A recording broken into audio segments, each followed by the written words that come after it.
Salut et bienvenue dans cette vidéo où nous allons parler de la robotique, de l'électronique, de la programmation. Donc en quelque sorte, nous allons parler de Arduino.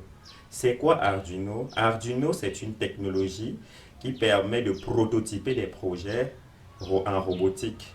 Donc nous avons déjà cette carte-là qu'on appelle un microcontrôleur et ce microcontrôleur est de la famille Uno. Uno.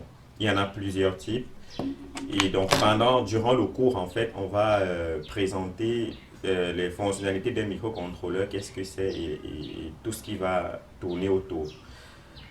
Donc, pourquoi cette vidéo?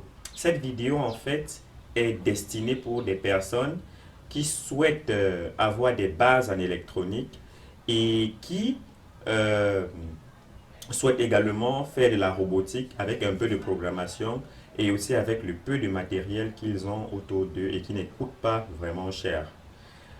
Nous recommandons beaucoup ces vidéos, surtout ce cours pour les jeunes enfants qui sont encore au collège parce que ce sont des petits projets qui vont leur permettre de développer leur créativité et également de mettre sur pied ou d'approfondir les connaissances qu'on leur apprend à l'école, notamment en physique et en informatique.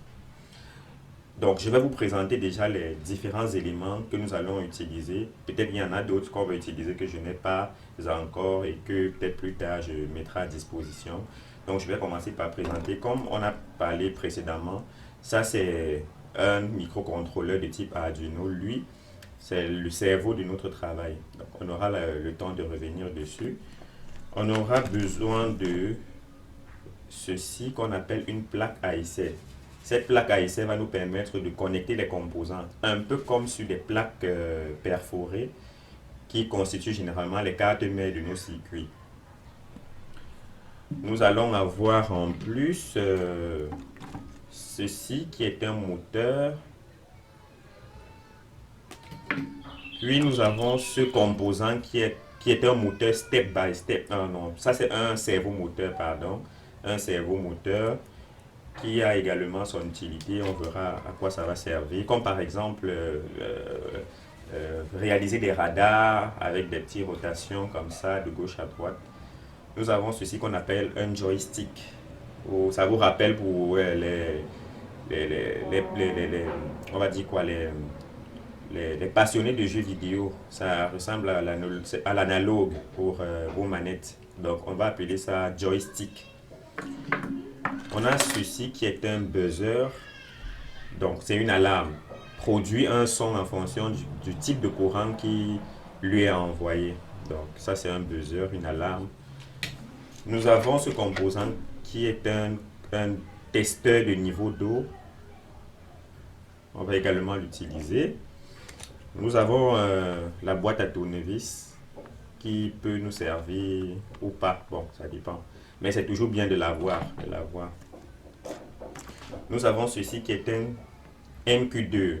Ce MQ2 nous permet de capter la teneur de l'air de l'environnement en dihydrogène, la teneur en dihydrogène. Et donc, il va nous permettre de réaliser notre kit de détection de fumée et de gaz. Nous avons en plus ceci qui est un afficheur 7 segments qui va nous permettre d'afficher parfois des numéros ou bien de réaliser une horloge. Nous avons ce composant qui est un capteur d'humidité et de température. Donc avec ce capteur et d'autres éléments, on va réaliser notre petite station météo. Nous aurons besoin des résistors. Ça, ce sont des résistors. Puis des LED, Light Electric Diode. Ça, c'est en anglais. Donc, nous avons là 3 couleurs de LED. Une LED jaune, une LED verte et une LED rouge. Donc, ce sont des diodes électroluminescentes en français.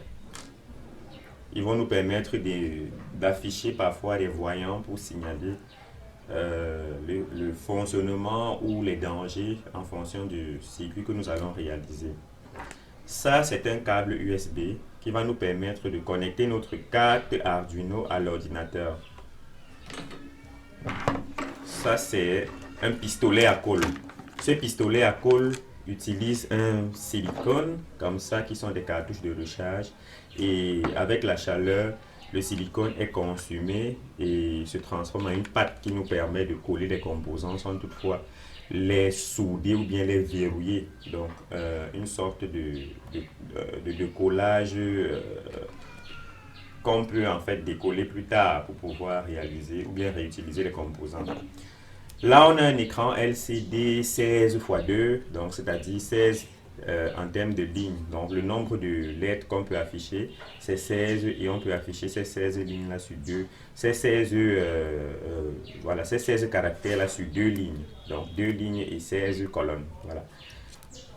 C'est un peu comme un écran de calculatrice. Donc avec ça, on pourra afficher un certain nombre d'informations sur le fonctionnement de notre système, de nos projets, nos différents projets. Ça, nous avons des boutons poussoirs. Donc, quand on les appuie, ils vont réaliser, ils peuvent envoyer une certaine commande en fonction de la pression qu'on fait dessus. Et vous avez aussi ceci qu'on appelle un émetteur ultrason.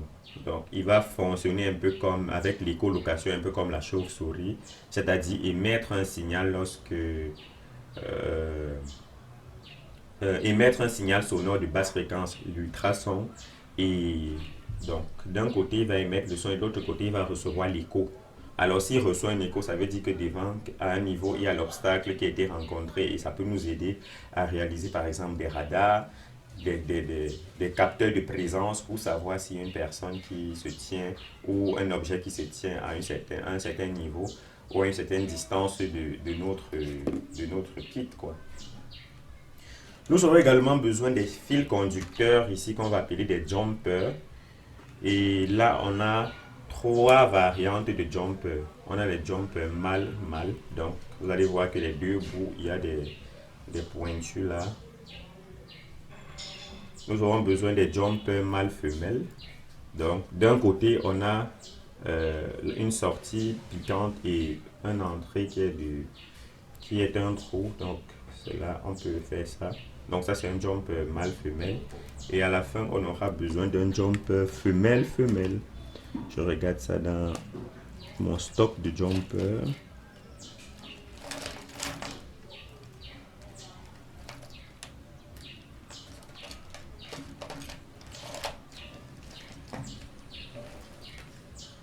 Voilà. Donc là nous avons un jumper femelle-femelle. Donc c'est-à-dire d'un côté, on a un trou, de l'autre côté, on a également un trou. Donc, ce sont des éléments comme ça qu'on va utiliser durant notre projet, durant notre cours, pour réaliser un ensemble de petits projets électroniques qui sont utiles, qui peuvent être même utiles à votre maison, à votre environnement, ou vous permettre de résoudre un problème. Cette technologie va vous aider à réaliser ou bien à prototyper vos projets, c'est-à-dire monter en quelque sorte des démos de vos projets. Et lorsque vous souhaiterez mettre ces projets en mode production, vous allez aller un peu plus loin. Alors, je vais passer à la présentation du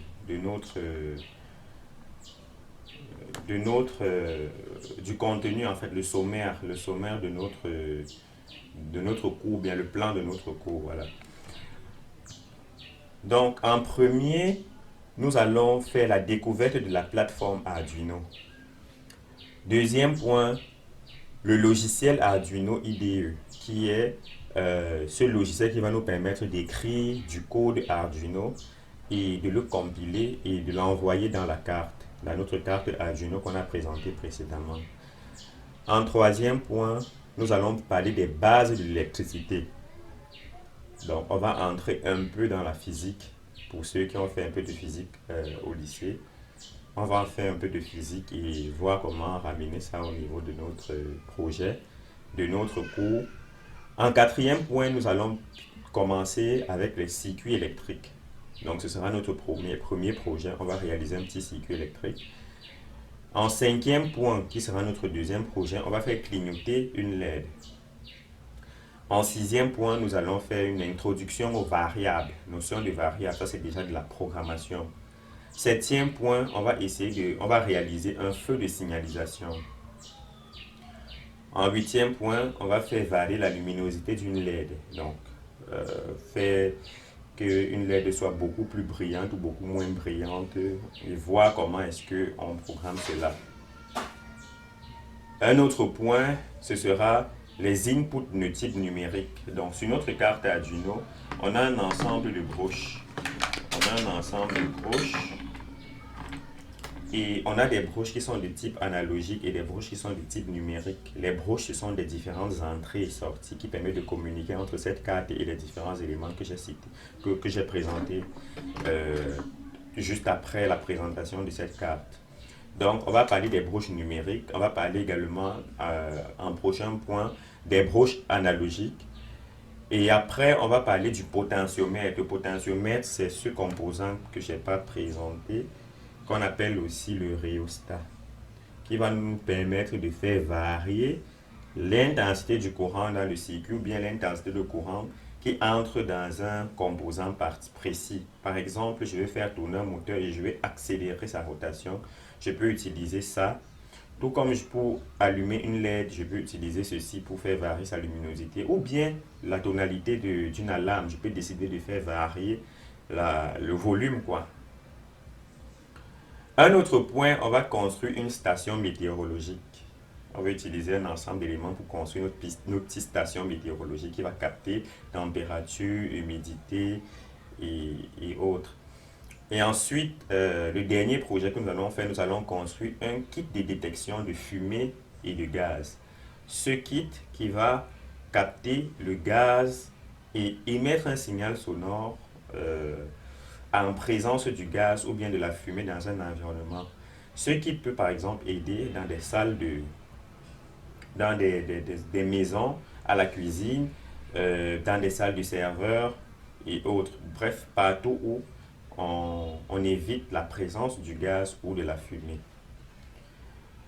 Comme j'ai expliqué précédemment, nous recommandons ce cours aux jeunes surtout à partir du lycée, pour qu'ils asseyent leurs compétences, pour qu'ils asseyent leurs connaissances et surtout pour éveiller leur créativité, pour éveiller leur curiosité, pour qu'ils sachent que ce sont des éléments qui peuvent être réalisés par eux aussi et que ce n'est pas tellement mystérieux, ce n'est pas tellement impossible à faire. Il y a ce kit-là qu'on appelle un kit starter dans lequel ces éléments, et la plupart de ces éléments que j'ai présentés précédemment vont venir avec et qui se vendent moins cher dans les boutiques. Donc, essayez de vous en procurer ou bien d'acheter pour vos enfants et venez avec moi et suivons le cours, faisons de la pratique et laissons exploser notre créativité. Donc, je vous recommande vivement ce cours et n'hésitez pas à laisser un like et à vous abonner pour avoir davantage de cours ou de tutoriels dans le sens de la technologie et aussi à partager la vidéo pour que d'autres personnes puissent en profiter et que nous construisons notre monde et que nous apportons le plus à notre environnement. Donc, à la prochaine pour les premières vidéos du cours.